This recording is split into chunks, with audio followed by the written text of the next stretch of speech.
Hey everyone, Matt Pisarcik from Razor Emporium coming at you today for another PSA. This is a quick public service announcement for the wet shaving world.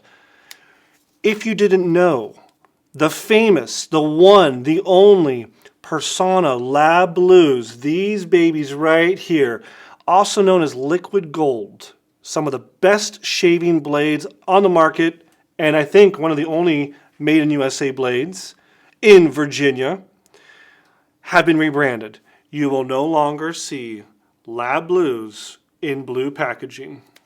Sorry, but worry not.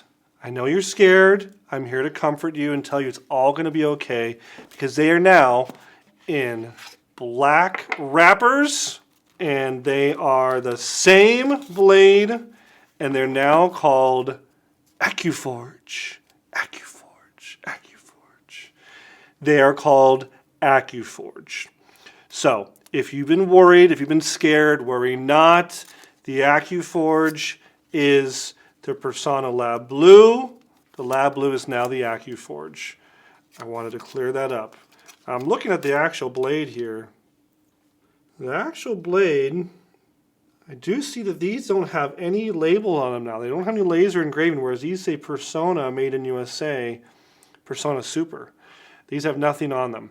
But I was insured by the representative of Accutech. Accutech is the manufacturer of these. Personna is just a name. Personna is a brand name, and they contract out for blades to be made around the world. They have some blades made in Germany. They used to have some made in Israel.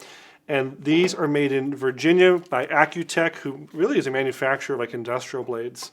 But these guys in the cardboard box, 250 count, are the same as the old Lab Blues.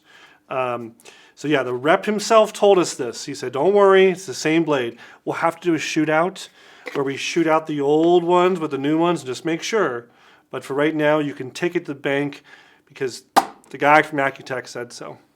It's the same blade! It's the same blade! This has been another successful PSA public service announcement.